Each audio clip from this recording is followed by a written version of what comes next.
Hello, everybody, and welcome to the fourth round of the 2025 B ARC Formula One World Championship. We're here on F125 at the Autodromo Internazionale Enzo e Dino Ferrari di Imola for the Emilia Romagna Grand Prix. I'm here with Matthew Stotts. Say hello. Hey man, how you doing? How you I doing? am great. I'm excited. I'm ready to get going again.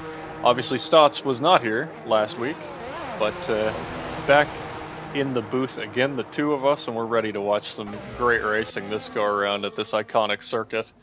A little bit of info about this circuit. Uh, just some things you guys might want to know as viewers. 19 turns around this place, mostly high-speed circuit. That means fairly high deg, and on top of that, very narrow, only one DRS zone. Very hard to pass here, but we're sure that our drivers will try their best to make it work around this circuit. A couple of key zones for overtaking into turn one, which actually isn't turn one. We'll take you on board here with Matthew Daly. This is turn two just up ahead here. Right up here. This is the number one overtaking spot with DRS. And sometimes you can over-under a person into this corner as well. Turn 5, Variante Villeneuve up here. As far as that, this potentially could be an overtaking opportunity at Tosa. And aside from that, we have one other real overtaking chance in Ravazza, that being the final hard corner of the track if you can set up a bit of a move through the Variante Alta chicane coming up ahead here. 18 car field here tonight. We're excited to watch it, huh, Stotts? Oh yeah, I'm happy to have this type of car count. I can't remember the numbers how it's been so far this year, but compared to last season, I think we're at a really good spot still. Oh, absolutely. And we've always got some new faces popping in here and there. So, but on top of that, we also have some very established faces who are weekly regulars who seem to get better and better and better as the races go on. Obviously, up at the top of the screen here, you guys can see Ryan Messer sitting in P3. He just came off his first career win last week.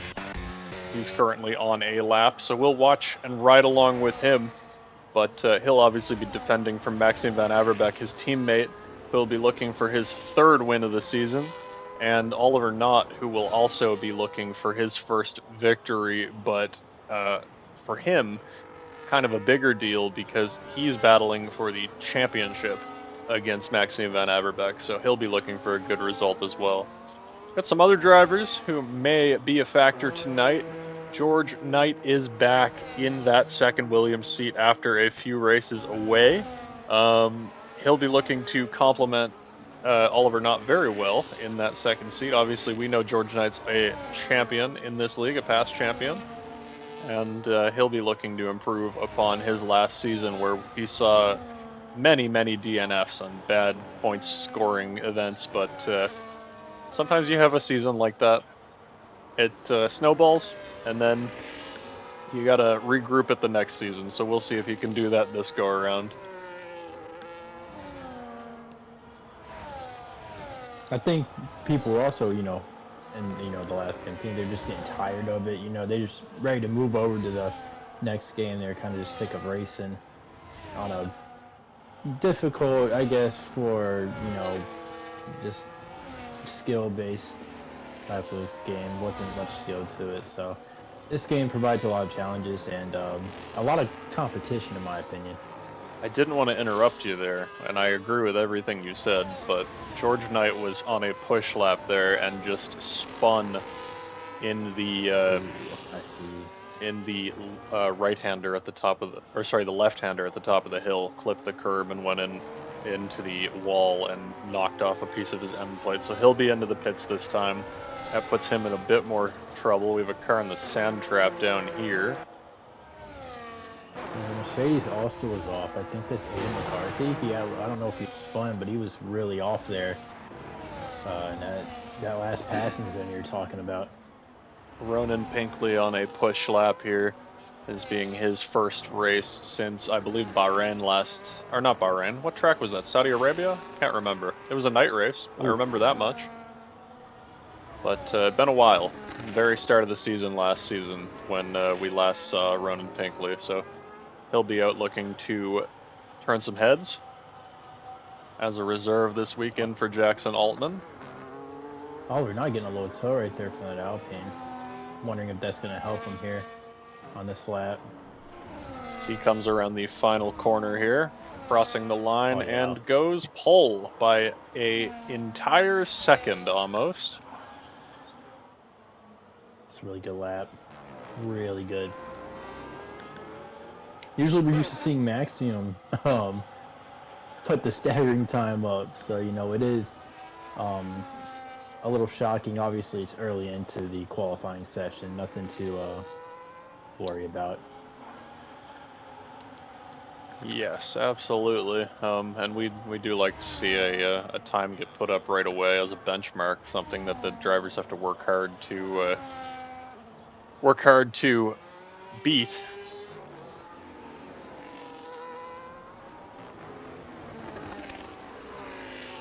Miss Haas getting ready to go for another lap, I believe. A Ransdal. Earlier in the lap, we saw him knock the 50 marker away from Tosa, so hopefully that doesn't distract the drivers too much, because I think they might have lost a braking marker there. Promise you won't be the only one that does that. As he heads into the pits this time. Ronan Pinkley into the pits. That lap, I don't think counted. Finn Baker now.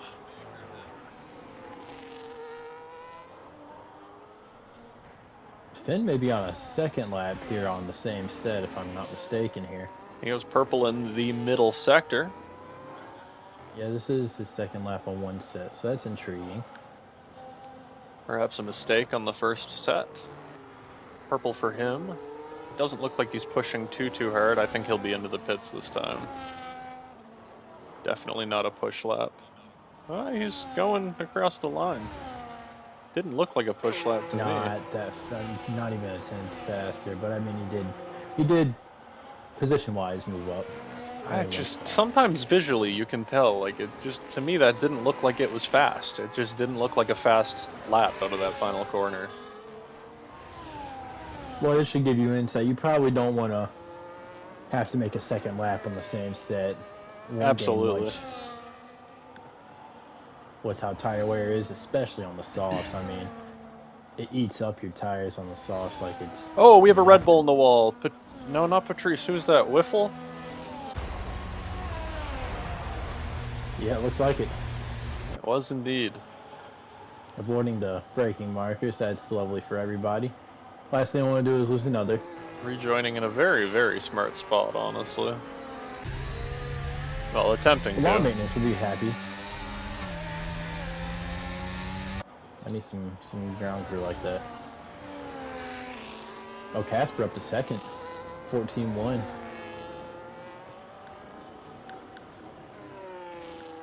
It's pretty good for the kick Sauber. Absolutely, only 0.6 down, but having a bit of lag here on my end. Hopefully everything is working well in the stream still. The grass kicked up by the Red Bull combined with that other car that was off the track right behind him. Destroyed you. Did not like my frames there. Yeah, I mean Oliver Notch had a just a really good sector 3 compared to everybody. I mean, a 24.4 in sector 3, and then Casper put a 24.9. Well, let's see if Maxime Van Averbeek can respond. He is starting a lap right now, his previous lap of 14.4. We'll ride along with him. He gets as close to the wall as he possibly can through turn 1. Now into turn 2, which is proper turn 1, where the lap really begins. All about carrying as much speed through there as you can, and now into Variante Villeneuve. And finally into Tosa at the end of the first sector. Ooh. Little bit of wheel spin on the exit there, a bit of an overcorrection as he heads up the hill here. Hopefully that didn't scrub too much speed off for him into Piratella. Turn 9, he's off the track, and he has spun it. Gonna keep it out of the wall, he does. He's human. He is human. He can make a mistake this season, it turns out. Oh, that was bad. That was really bad. Yeah. Oh boy. Yeah, he's definitely human. You know, I'm gonna be 100% honest here. I don't necessarily feel that was 100% the fault of the McLaren. I feel like the flags were yellow. He spun onto the track, so there was no unsafe rejoin there. He just like what? My only problem was that he spun his tires back into the. Yeah, I mean, I do have the onboard of it on the stream for sure, but yeah, no, it's I don't know. I mean, he's got a 5-place grid penalty, so he does. He's paying for it already for sure. No, that's a P4, by the way. Shout out. Yeah, he's definitely needing to talk about him, needing to put one together. Rebound, right? Yeah, and I mean, we've been talking about him needing to make a rebound now for 6 months. It feels like, so hopefully this can be the start.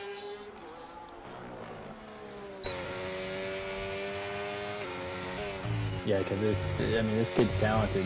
He's really good. He did have a lot of issues last season, like, that also weren't particularly on him. I mean, he had some crazy disconnects at the worst possible times. Yeah, equipment issues, game issues, the whole. Obviously, we know he plays on an Xbox. Issues with the Xbox, I believe, disk drive. So plenty of not mistakes, plenty of things that weren't mistakes from him that ended up causing plenty of problems.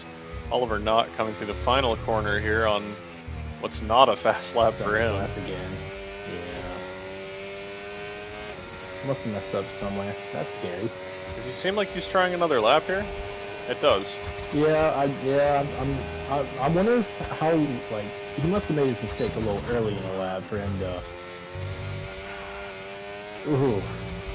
Yeah, he is absolutely on the edge through here, but he has the pace.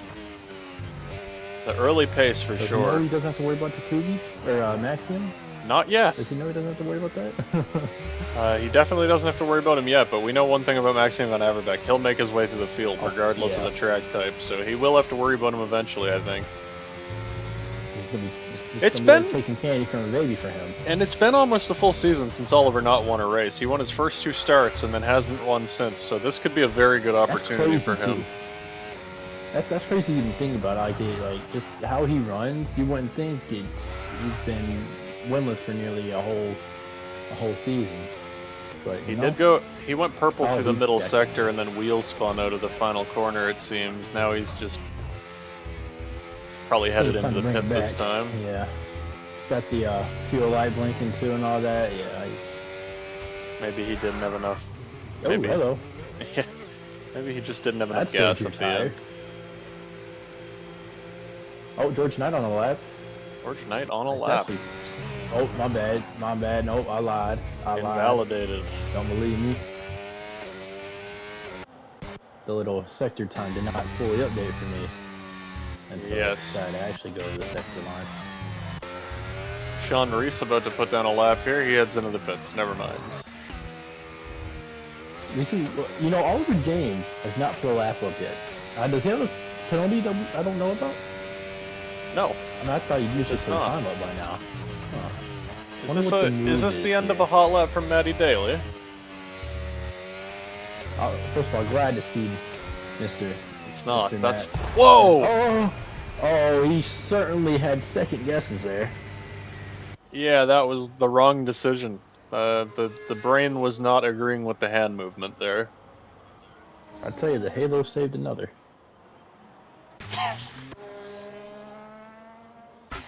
That seems like. I wonder if he wasn't. He was looking down. Maybe I wonder if he was looking down at his time or something and kind of just like lost where he was. Definitionally unavoidable accident. Holy. Oh my goodness. Oh my goodness. Wow. This is wild. This has been a wild qualifying session. Oh my goodness.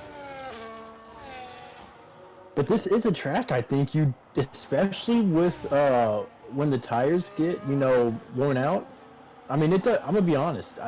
The mediums are gonna wear, in my opinion, by at least lap 6, maybe Oh lap yeah, 7 in the race. So I absolutely they mean, they're will. gonna be fighting for the lives here.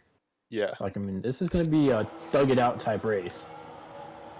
Yeah, it's one of those races where we're gonna have to deal with potentially the fact that qualifying is going to be a little more dramatic than the race because it's this track kind of is like Monaco without walls in the sense that it's Yeah. hard to pass here, very easy to get into a DRS train, and very easy to defend. With that said, and very important point here, um, the really fast guys are going to be able to overtake the people who are in the middle of the pack fairly easily. So for those guys in the middle of the pack who maybe don't have the pace, I do agree with you. It is gonna really be a grind of a race in that to get big points, you're gonna just have to not make mistakes and realize that there are gonna be parts of this race where you are potentially on the back foot while people behind you are or ahead of you even have better tires. But that's just kind of the nature of this track. You're gonna make up all of your time based on pit strategy a lot of the time. And I think that could make for an interesting race for sure. Oh no, no. Oh, was that Ryan Messer? Ah, yeah. I don't know if that impeded Whiffle or not there. It was obviously close in my opinion. Well, we have But I mean, all Whiffle can do his lap. we have all of the top 4 right now starting their laps. First Oliver Knott, then it is Whiffle now just puts up a lap P3. Maxime Van Averbeek comes across the line. He's starting a lap. George Knight is just ahead of him. But let's see what Oliver Knott can do first. He is the lead car.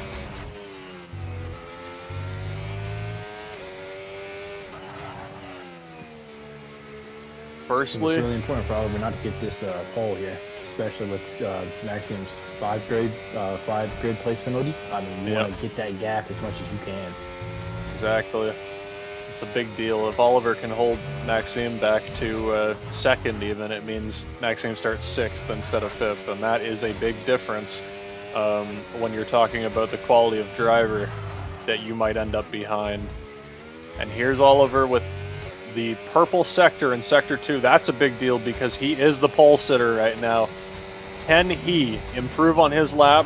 He had an incredible Sector 3 last time, but can he improve? It doesn't look to be an improvement. He seemed to miss, and he's invalidated. Oh. Next up is George Knight through these final 2 corners. He's fully on the power. Maxime Van Averbeek power sliding out of the last corner. George Knight goes to second. Now Maxime Van Averbeek only to third. Oh. We still got Casper. Oh, Casper's off. Oh, is he off? Casper's invalidated. Oh, he has. Oh. Ronan Pinkley not on a lap. Finn Baker into the pits. Aiden McCarthy clearly not on pace. The only other driver seeming to be on a lap right now may be Oliver James, and he goes up to 6th while being impeded by that Red Bull.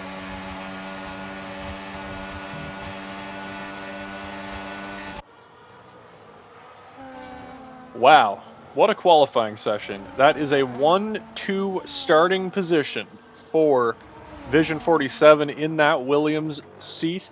And Maxime Van Averbeek with the 5-place grid penalty will be all the way down in 8th place starting. That'll bump his teammate just up ahead of him, but he's going to have to pick his way through Oliver James, Josh Bowditch, and his teammate off of the start. Oh, I figured out what happened to Matt Daly now. He pressed pause by accident, and the AI took over and smacked the pit wall. Nice. Ain't the first person to have AI troubles. Nope. This season. Not at all. Bowditch had that. Not at all. But it never gets less funny when an AI drives you into a wall. You know, I just want to. Obviously, this is not to worry about till next week when we head to wherever track, right? I mean, could Monaco this be a next qualifying week. ban? Could if that Haas since I don't know how the the rules are, obviously terrible on my part, very terrible. But I mean, if the Hostins a clip in, and I mean, is it possible Maxim It could end is. up with like a It is penalty of a possible. qualifying ban? Qualifying infringements are typically handled um, with a qualifying ban, and so anything that happened in this qualifying session is going to be a really big deal for the guys next week because they're in Monaco, and so this is the session where you don't want to make a mistake and make somebody mad. Mad enough to report you anyway, because this is the one where it hurts the most. So let's see. Maximum will go down to 8th here, right? Unless I'm not math and get 1, 2, 3, 4. I had to count. That's sad. Yeah, 8th place. Yeah, that is some work to do for him for sure. But Maxime, obviously, he's got a 20-point lead in the championship. He's been obviously at the moment. Now is that over Oliver Knott? Yes, currently. I thought so. The penalty removal from last week I don't think is applied yet, so I do actually think is less than 20 points. So I think it's more like 12. But anyway, either way, he's got a little bit of a points gap to play with for 4 races into 19. Sorry, is it Monaco next week or is it Spain? I've got Spain written down here. It might be Spain. Oh, and could be dodging a bullet to some extent. Am I missing something? Did I just overlook that? It is possible. Oh yeah, it's Spain next week. Huh. Okay. Well, disregard everything we said, guys. It's not. Next week is the one you don't want to make somebody mad. Oh, and remember last season when we were at Spain, we had a great finish. We had a really great finish to that race. We sure did. Cameron Lopez people fighting. Should tune into that. Yeah, Cameron Lopez fighting Jamie Cavallini to the line by less than 0.2 of a second. Or actually, I believe it was less than 1/10 of a second. A photo finish. And we'll sit down and start paying attention to this formation lap. Oliver Knott already peeling off into the distance. Wide swoops for George Knight here, warming the tires. And we'll make our way down the field here. What do we got? I just kind of want to go over these new drivers. Just grabbing a name. One name that I'm missing.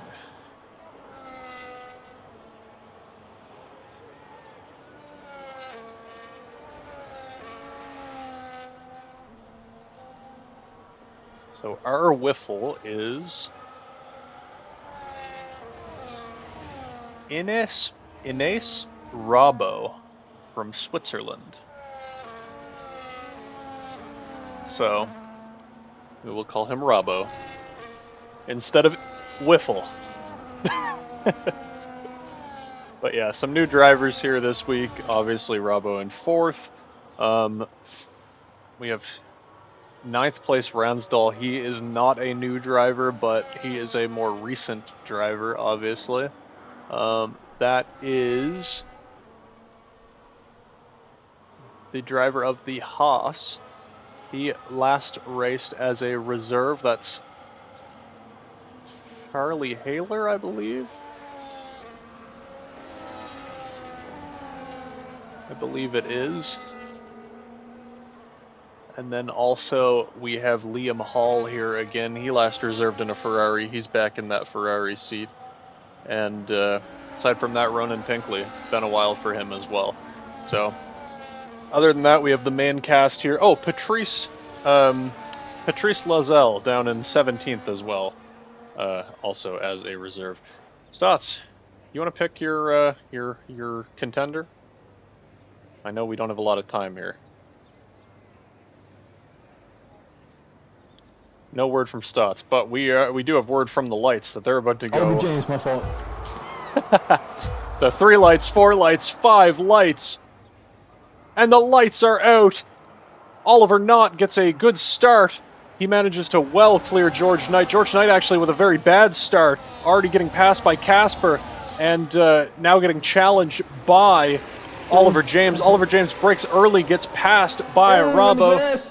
We have cars in the grass. Alpine. Oliver James spins out. He's down out of the points. The yellow flag is out back there. And we also have the V-carb of Caden McCarthy down in the back spinning. Now as they exit this yellow flag zone, we have another yellow flag. This for the other V-carb, Josh Bowditch spinning in the back there.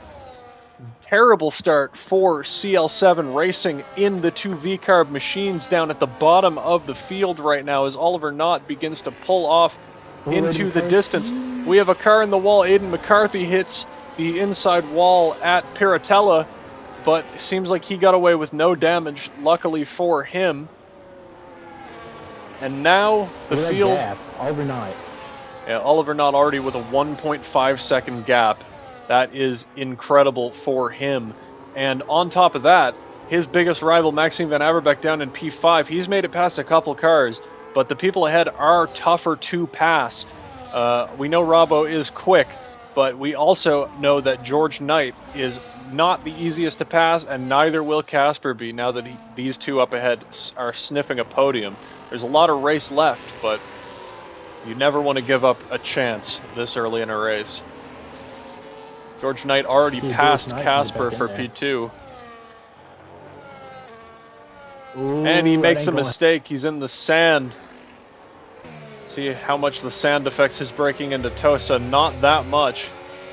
But his acceleration was definitely affected. Yeah, it's going to hurt the tires here. We have another That's Josh. Yeah, Josh Bowditch spun again, this time in the Variante Villeneuve. I've been underwhelming with him, unfortunately. Yeah, an underwhelming season so far. Oh, we have Liam Hall spun in the Ferrari back here at Piratella. He has recovered, no damage for him so far, and the track is back to green. Up at the front, a 2.1 second gap already for Oliver Knott as George Knight leads the second pack. I don't know if you've noticed this, but Maxime Van Averbeck up to fourth. Yeah, he passed, I can't remember his Robbo. name, but he passed him, Robbo. He passed him pretty, gosh, I don't know when and where, but he passed him, so, yeah, he's in a spot to get George Knight here if he really wants to. Ooh. He thought about it, but it would have been a tough move there for sure. Now, George Knight passed again by Casper, but Casper obviously a little slower, I think, but the DRS just keeping him in check. One thing I would like to see, obviously, from Oliver Knott is I think the name of his race here is going to have to be mistake minimization, because he does love to pick up a 3-second time penalty from time to time, as we have discussed. Oh! Casper with an almighty save in Piratella. Oh my goodness. I thought he was going into the inside wall. And speaking of not saves, the Haas of Finn Baker has spun in Piratella. And now behind him, the yellows are open. Now they're clear. Ronan Pinkley passed by his teammate Oliver James for P9. That one may have been orchestrated. I think he's going to get around George Knight here, it looks like, for P2. Which that has to get Oliver Knott's attention now, right? Obviously, you want to drive your race. Don't worry about him until he gets to you. That's if he gets to you too, but you can't afford to give up a time penalty when you have a guy within 3 seconds who's that quick, because you're not going to make that time up. This is also dependent on if George Knight can stay close enough to pass him again in the DRS. I think there's some effects of some tire wear, some tire loss. Yellow flag again, this time the it's Maddie. Mercedes of Maddie Daly down in P15. Got the Alpine also. Driving through the gravel. Ronan Pinkley missing some end plate here. Oh. This one is definitely a bigger incident for sure. Were they connected in any way? Does Maddie seem to have any damage? They might be connected. I can't see any damage on Maddie's car. Something happened to George Knight, actually. He's down to 7. Maddie Daly in the sand trap in Piratella once again.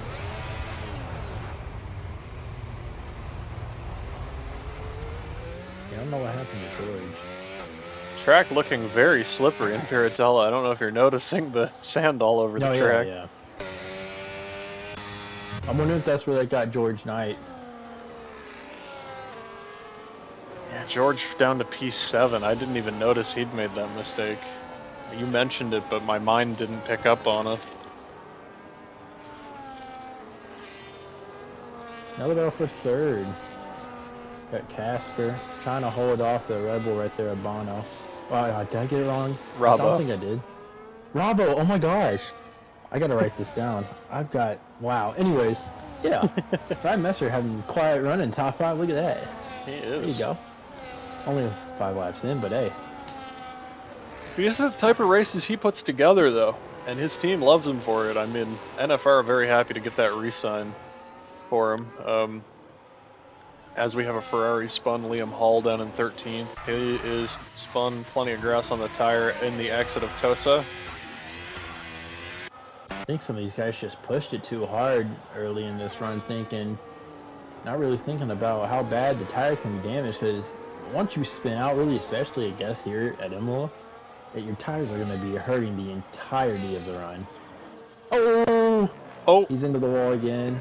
Liam Hall into the fence, this time missing end plate.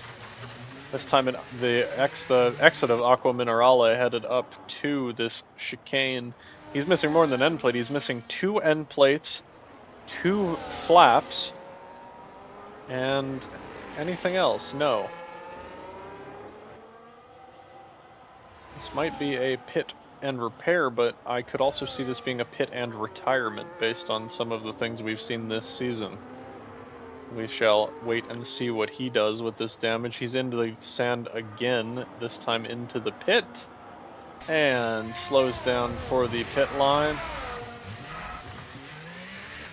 Basically stops for the pit line and a retirement, yep. So, unfortunate. Back to it now, sector 1 yellow. We know what it's for. And that gap, 3.1 seconds now to Maxime Van Averbeck, P2.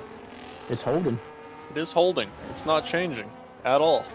Oliver Knott, he is up behind. I believe this being Josh Bowditch about to go a lap down.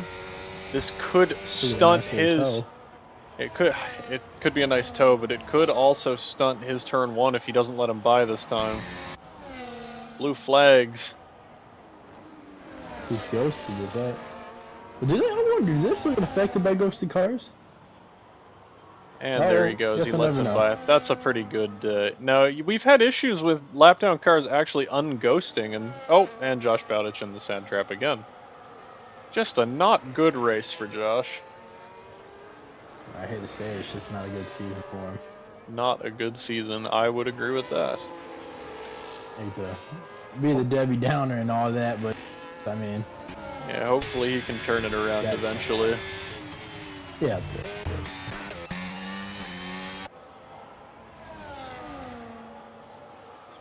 This Sauber battle has got me interested for sure. P3 on back in a line of 4 cars. That line being Casper, Robbo, then Ransdal, whose name once again escapes me, that Charlie Haler, I believe, and then Ryan Messer, P6. Now, Gosh, what intrigues me most about this battle, and Josh Bowditch retires, what intrigues me most about this battle is the fact that George Knight is only 2.6 back, but he seems to be dropping, which isn't something you'd expect, DRS or not, versus the guys ahead of him. Ooh. So, Oliver James retires, but it's a pit lane retirement. That is a surprising retirement for sure. You know, Jamie started dead last. And he's in 8th. Possibly going to be battling for 7th here. So that's awesome for him. Just minding his P's and Q's, right? Absolutely. Worth noting, we're about a quarter of the way through this race now. And the order has settled in a little bit here. But the important part, there's 2 battles. Oh, we have a car around. George Knight has spun again. He hits the fence this time. Yeah.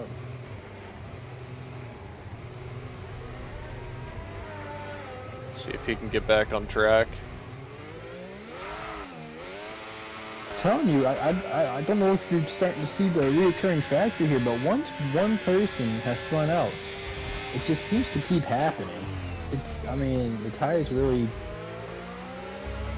overheat, or they're just really worn after that first spin. I mean, we've seen it from a few of the drivers that spun early, who spun a second time.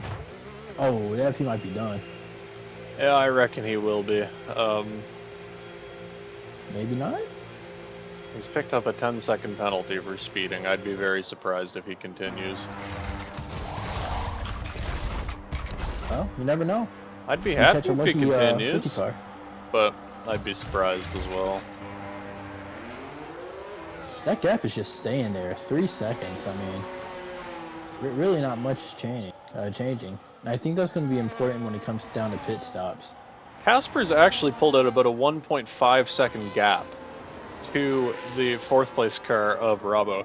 Now, Ines Rabo, right here in P4, is battling within half of a second with the 2 cars behind him. Now, that is well within overtaking range. So, are we going to see an overtake this time? And could we potentially see a double overtake? And we are robbed of the opportunity. So those tires were getting to the end of their life. Charlie Haler, he is well into the DRS zone there, so he's just pulling away from Ryan Messer now. Now that he's been unleashed, though, can he start to make a dent in Casper's gap?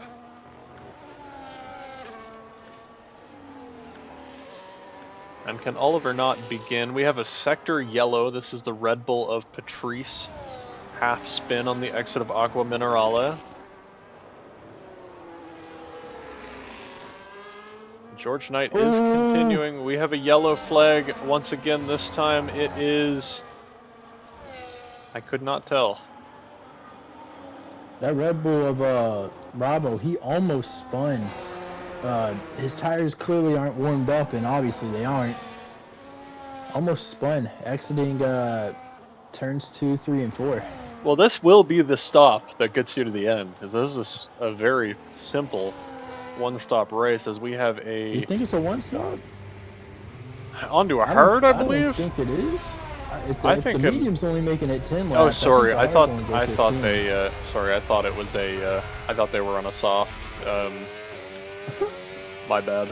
My bad. Yeah, no. Good.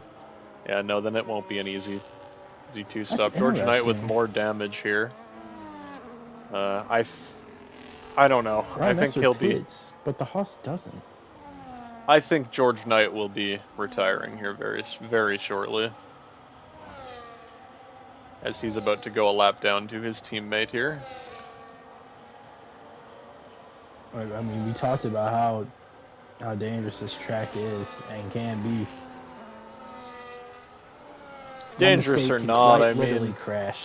I think we're seeing a driver whose motivation is waning, and is maybe not fully head in the game in the way that he used to be. But have there been talks within the team about that by chance? None of my business, obviously, but just trying to get an understanding. That's all. I would say not between driver and team owner directly, but I would say that spun. I would say that time is coming. We'll take a look at Casper here. I just saw some wing tips. Yeah. Oliver not into the pit. He's going to cover off any smart. Any attempt at an overtake from Maxime Van Averbeek.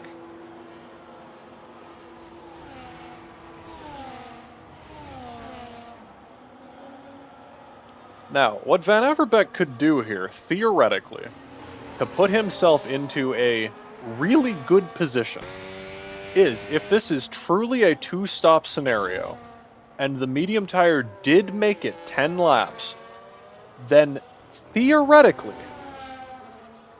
Maxime could put on the medium to chew into the gap now that Oliver is on a hard tire, get within And short DRS pit. range, and then pit onto a hard as his last stop a little earlier. Then he would have the tire advantage for those couple laps, whilst Knott was on the older hard tire. Now, as the team owner of the Williams team, I don't want to see that, but I could see that as a potential way for Maxime Van Averbeek to squeak this win out. As he continues going, he might be attempting the one stop. You might be right here. I mean, it's a crazy pull, but I mean, oh, what happened here? George Knight is backwards in the final corner once again. He might just wanna. Oh gosh, that could have been even worse. Yeah, I would suggest to him to retire the car so he doesn't bring out a safety car, and there he is. Oh, we have a car in the wall hard. Oh, could this work out for Maxime? A safety car would really save his race. Max, who was that? Ronan Pinkley into the wall hard in the Variante Villeneuve, but not going to be a safety car, thankfully. You never want to see a safety car come out for something that isn't a mistake, and when I see a car fly into the wall with no effort at slowing the car down, I make the assumption that the driver hasn't even attempted to slow. And so, yeah. Oliver, nice. I mean, obviously, he's going to be eating into that gap, but like you said, when Maxime goes to throw on, whether it's the hards for the one stop or what, it should be the hards. He's pitting now. So, the question is, will a hard go 19 laps? I would say yes. If a medium's made at 14, I would say a hard is definitely going 19. I mean, I would believe that at that point, yeah. Now the question is, will Oliver Knott's hard tire make it to the end? That I'm not sure of. He is 2 laps older. That's going to be a tough ask. Now the thing with Maxime here is he's given up so much time to the car ahead, trying a different strategy, that he's now fallen into the clutches of Ines Rabo here.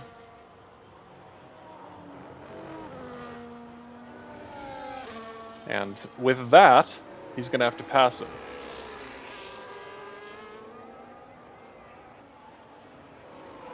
Meanwhile, Oliver Knott up ahead with a completely clear track. If he were to, theoretically, manage to keep that gap the way it is now, and then pit again on like lap 20 for, let's say, another set of mediums, there is... boy. And Rabo is losing that position already, so it won't be an issue. Maxime Van Averbeek now has that gap open up, but the gap, 15 seconds now. If Oliver Knott can... This is a long pit road. That is worth noting. This is a long pit road, but if Oliver Knott can bring this gap out to about 22 seconds, it is not...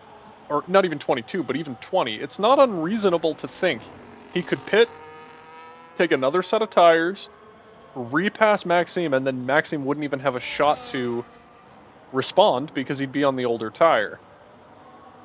And I think that's what you're going to see here, is Oliver Knott is going to be on a 2-stop versus Maxime Van Averbeek on a 1-stop. And who knows? I mean, what if Maxime has to save just a little bit of his tires for the end? I mean, he could be on the edge of making it to the end. Maybe not. Speaking of on the edge, Oliver Knott is on the very edge of control here, and if I'm him, I'm watching to make sure I don't pick up a time penalty. He has been known to do that in these last couple of rounds, and you can tell how hard he is pushing to pull that gap out to Maxime Van Averbeek.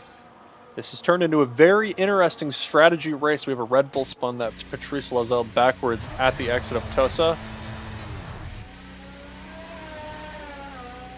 Still sideways in the track. Still sideways, looking for the merge. And he will merge here just ahead of another car and then spins again. interesting, but he will eventually get that gathered back under control, and the gap now 15-3 between Maxime Van Averbeek and Oliver Knott. Matty Daly. Oh, Matthew. Just a bad day for a lot of drivers today, but this is the type of track where a bad day can happen.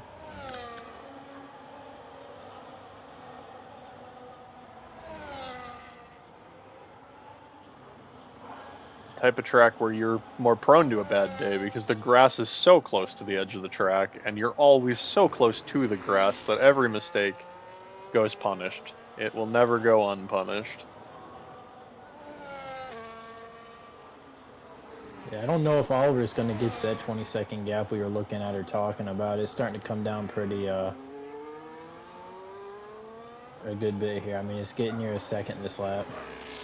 So now the question is, was this Oliver realizing, hey, maybe I need to take the other route and save tire to get to the end? Or is this Maxime now being like, oh, I have enough tire to push? Or is it just a mixture of them both pushing the same amount and it's the new tire difference? I mean, that's tough to think. It's tough to realize or understand. I mean, like you said with Oliver, you saw him a lap ago. Not, oh, that's Robbo. This seems like a big hit into the wall here, I believe. I think he's missing some wing for sure. Yeah, I see it on the wall right there. It's the right side right there. That might be the entire wing, maybe? Did he hit the curb? On the right side? Yeah, I think that wing's missing for sure. He's on the access road now, making his way back onto the track. Don't hit it. Poor sign. It did nothing wrong. Poor sign. Yeah, that's a lot of wing damage. Two flaps and one end plate gone off of the front wing. So he'll be in for damage repair. This might be the end of his race. I know how hard it is to be motivated when you are all of a sudden finding yourself out of the points with damage, and it seems like a safety car is impossible here. Seems like we're going to need a big one for a safety car around a track like this. And you're right, that gap is coming down rather quickly between Oliver Knott and Maxime Van Averbeek.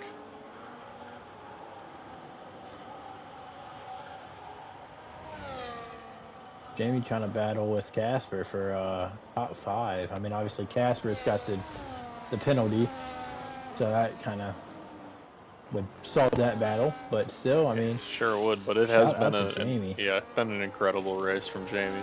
And a yellow flag in the final corner. It is Whiffle again. Robbo spinning around to try and get to the pits. This go. Oh, I'm telling you, looped it again. Can't get on the power like you want. Those tires are shot once you spin. They're just, it's awful. Now that car headed into the pits, and I would assume into retirement as it is a lap down. Yes. I mean, he was spinning his wheels. He was spinning his wheels in 3rd gear. I mean, that was interesting. Now the gap's leveled a bit over the last lap. I don't know if you noticed, but it's 13-1 last lap, 13-1 this lap. Matty Daly now 1 mistake away from points. You know, if Oliver thinks he's not going to make it to the end, he doesn't think he makes it to the end, but he can keep that gap leveled out, maybe coming around like lap 23, lap 24. I mean, you could possibly have a shot at him. I mean, but that's if this gap stays pretty level like you talked about. Absolutely. But it doesn't seem to be being leveled much this lap. 12.6 this go, and he is on the ragged edge around this track. It has gone without saying. He just looks so on the edge of control here. And we have another spin he could be hurting his tires. Another spin from the same car, this time retiring. So, then there were 11. Obviously, as we said, this is a very tough track. It is very, very easy to make a mistake around here, and again, every mistake will be punished at a track where the grass is this close to the edge of the track. So you're seeing, obviously, both of those FR Racing FBR cars, those two Red Bulls, they've just experienced that. Both Alpines, they've experienced it.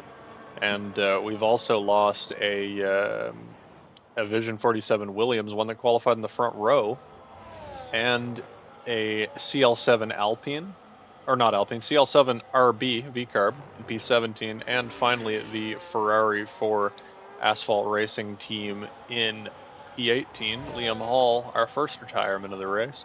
But now, only 13 to go.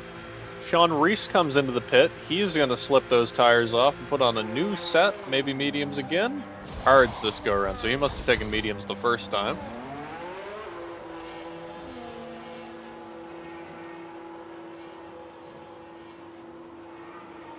I'm being told Oliver can indeed make it till the end.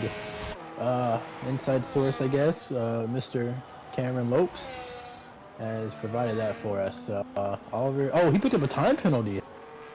Oliver Knott did indeed pick up a time penalty, 3 seconds, but he's got 12.4 to play with. Now the problem is, Maxime Van Averbeek is quick and he is closing. So, is Maxime going to be able to pick up 9 seconds? Get within that 3 second window? Potentially, with this many laps left. And it's not something that you would want to pick up if you're Oliver Knott, but again, we see it week in and week out. The safety car comes out. Yeah, exactly. But we've seen it week in and week out. Oliver Knott, he has one speed. It is go, and Maxime seems to have that little edge on him where Oliver Knott is pushing. Maxime can dial it back just a bit and wait for that mistake, and then take advantage.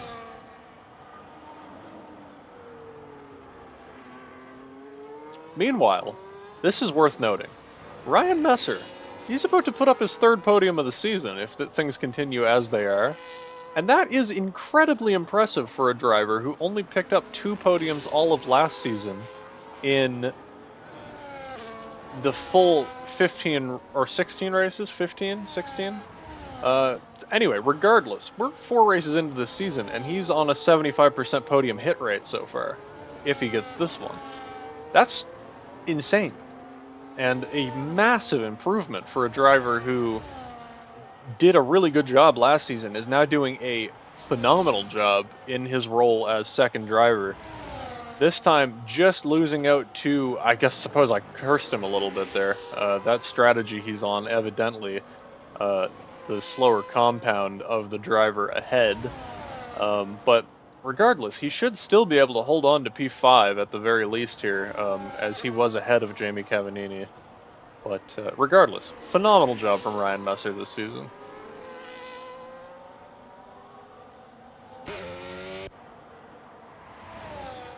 That gap is down to 11, almost under 11 actually. Yeah, 11.2. Last time around it was 12.4. It's the danger zone. He's definitely in the danger zone, for sure. And Maxime's just slowly and methodically plugging away at that gap. And I'll take you on board for a lap, or a bit of a lap around with Maxime Van Averbeek here, and you will see the difference. Maxime Van Averbeek, through turn 1, he is driving within himself. He is under control. He always seems to be just... While he's definitely on the edge, he's not out of control. And that is a really important way to make up time. So, and I just want to bring you through Piratella as well here, because Piratella is a part of the track where, you know, if you're out of control, you'll see it. He brakes early, gets on the throttle earlier, and straightens himself out. Now that gap's 10.9. Now let's bring you along with Oliver Knott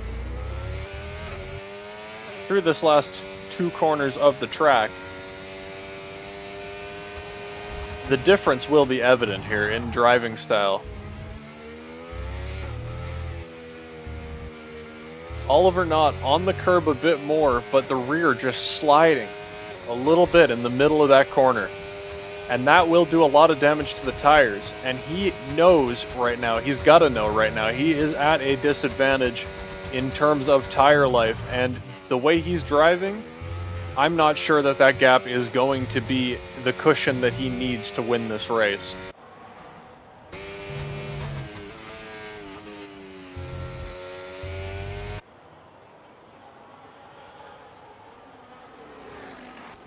Ryan Messer into the pit this time. He has decided that hard's not making it to the end. Will he gamble on a soft? Onto the medium. He has a lap older tires than Oliver Knott. Don't know what the word's going to be with that, with Oliver. Something to keep in mind, though. Yeah. Max, obviously Ryan Messer in and replacing the set of tires there that is basically the same age as Oliver Knott. That is, that could be a worry for the driver of the Williams up at the front. But it all depends how he's taking care of it. Eventually there will be some degree of leveling as well. And he's got me a little anxious here with the way that he's on those track limits. He's going too far. He's overstepping them lap after lap, and I'm wondering how much more he can possibly do before he picks up another 3 seconds. And that gap's only 10.1. If that gets up to 6 seconds worth of penalties, Maxime's gonna be licking his chops. Like, there will be blood in the water, obviously, at that point.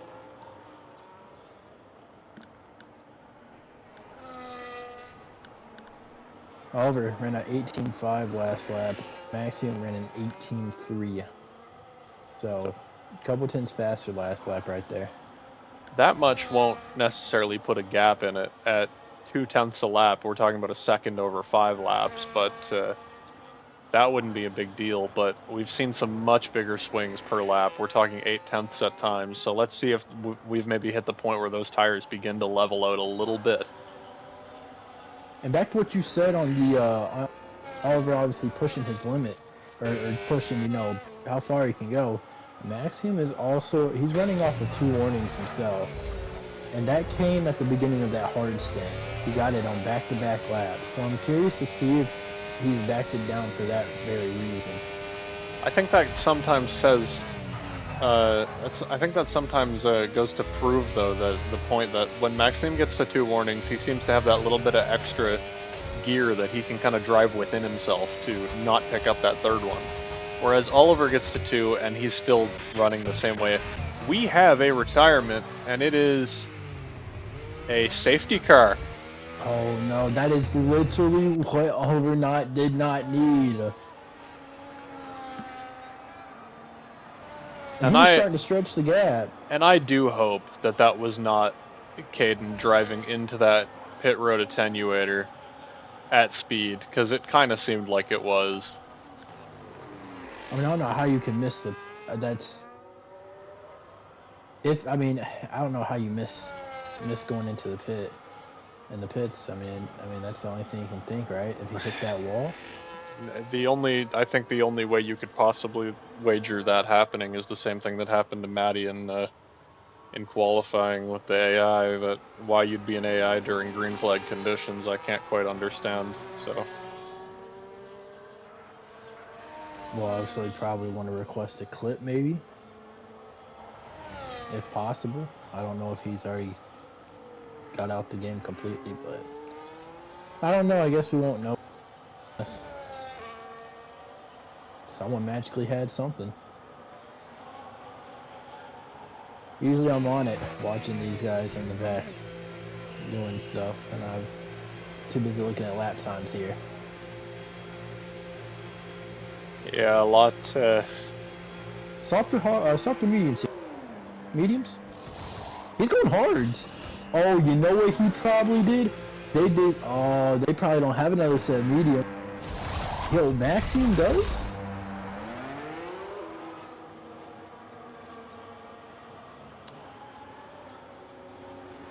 Oliver most likely went for the harder harder tire allocation, whatever it's called, and he gets 2 sets of hards and only 1 set of mediums for the race. Maximum must have went balanced, so it gives him 2 sets of mediums and 1 set of hards.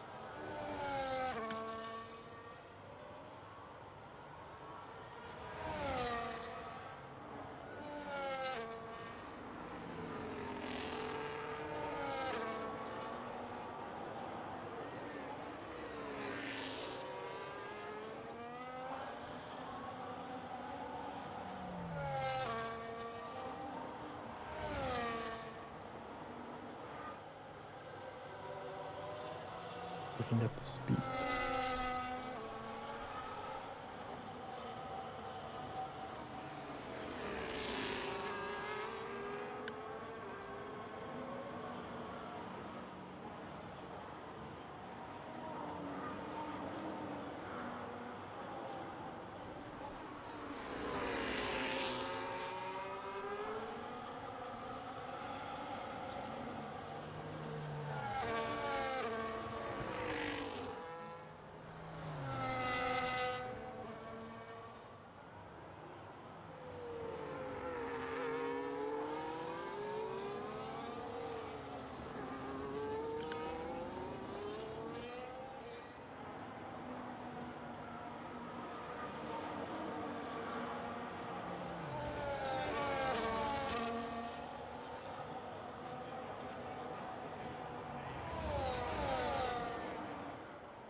And, you know, we are currently under safety car, discussing what has maybe gone on here.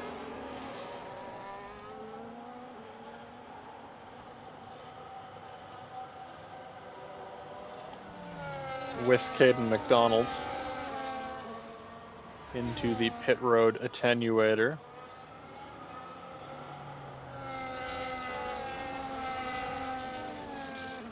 So now you look at this, right? Is anyone going to try and step up and challenge Maximum? Because obviously now that's going to be the race for the win. I don't think we're going in this time. It'll probably be next time, I assume, right? Looks like it.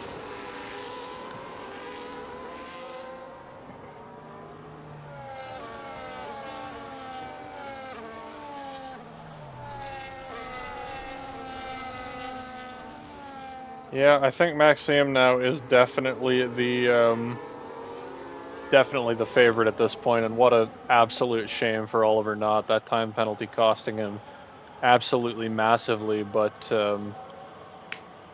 obviously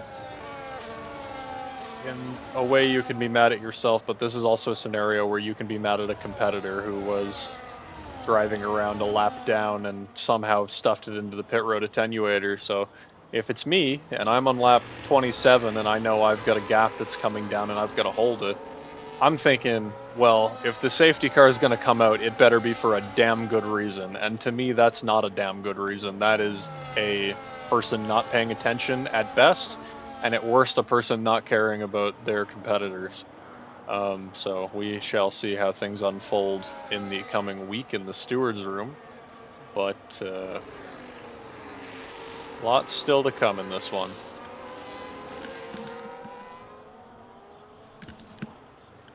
And Maximum is playing with another, I mean, he can't go crazy like he probably could. I mean, he's got those 2 warnings, so I mean. With 3 laps left, I don't think he's gonna have to go crazy. He's got a medium tire, so he's on a better compound for the amount of the race left. He's got a time penalty advantage, and he's got no one really in his rear view that I feel can challenge him to try and take a position off of the car ahead. On top of that, we just know he's damn good, and Yeah. he doesn't really make those mistakes. So we shall see how this goes. Oliver Knott now backing the pack up. Oh, we got that Mercedes, actually. Is that Maddie? No, it isn't. That's Aiden McCarthy. He's actually in the middle of all this. Both of those So he's Mercedes, gonna I have believe, to, are a lap down at this point. yeah. So he'll have to get out of the way as quickly as he could, as quickly as he can.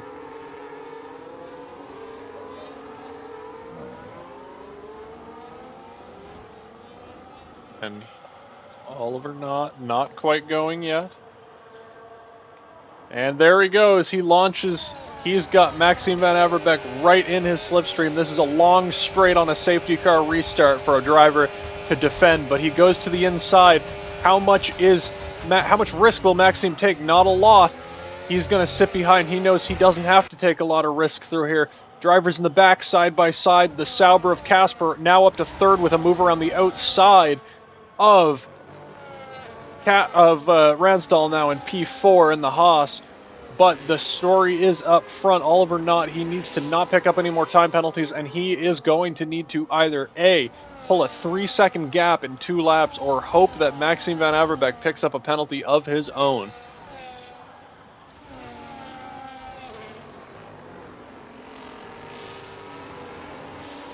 Well, we talked about it. Maxime, he's been pretty good at not getting penalties. So I mean, he should be in good conditions, good spot.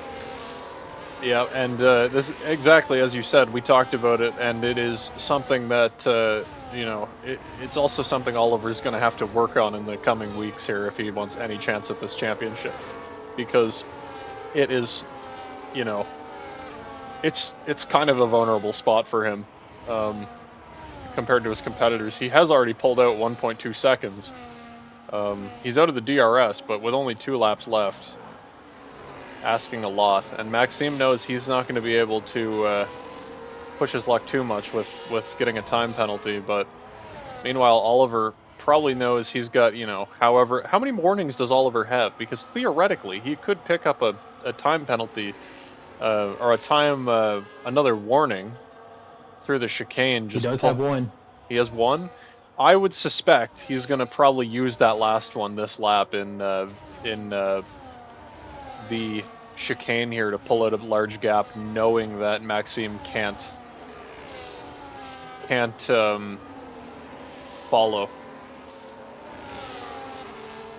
Let's see what he does. Do a better job because no, he doesn't use it that time. What a phenomenal chicane, though. Maxime, though, back into the DRS. And he's in the zone this time. So that 3 seconds is not going to be coming the way of Oliver Knott this lap anyway. That DRS flap open on the McLaren. Maxime Van Averbeek now sitting in P2. So, what are Oliver Knott's options now if he wants to win this race? Could he back off and try and force Maxime into a mistake? Probably not. Firstly, because dirty air, that could work. Yeah, dirty air might be the only real option here, but Maxime Van Averbeek, I believe him to be able to fend that off for sure. And now the McLaren driver around the left-hander down into Aqua Minerale for this double right-hander up the hill.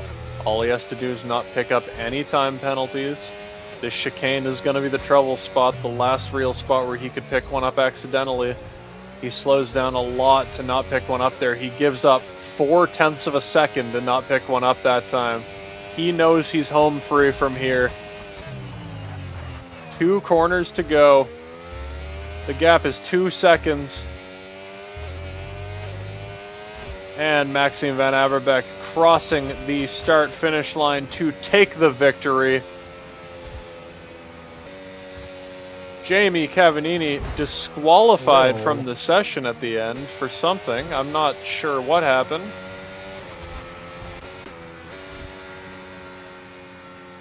I can't quite understand what happened there to Jamie Cavanini.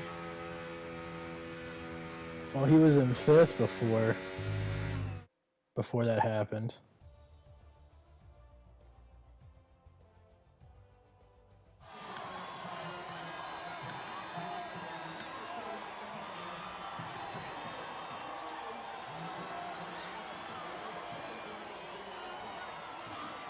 Can you check in the race director stats when Yep. it comes back?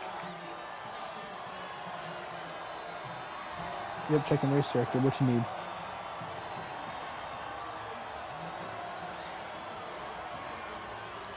Can you just verify that it picked up Jamie Cavallini at the end of the race as a disqualification? And if not, can you check what tire compounds he took in that race?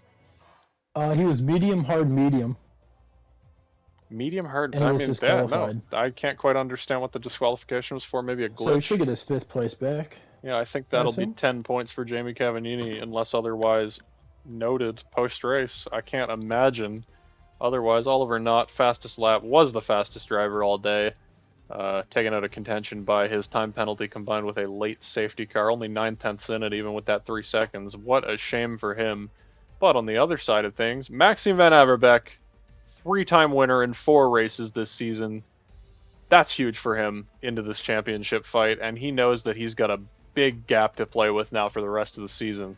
And competitors who continue to show vulnerabilities in their armor.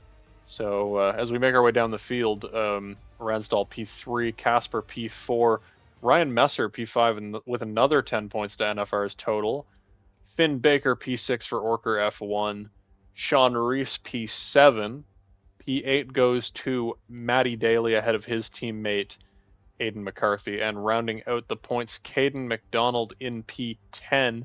Obviously, he won't score as Jamie Cavallini will be put all the way back up into P5 to take 10 points.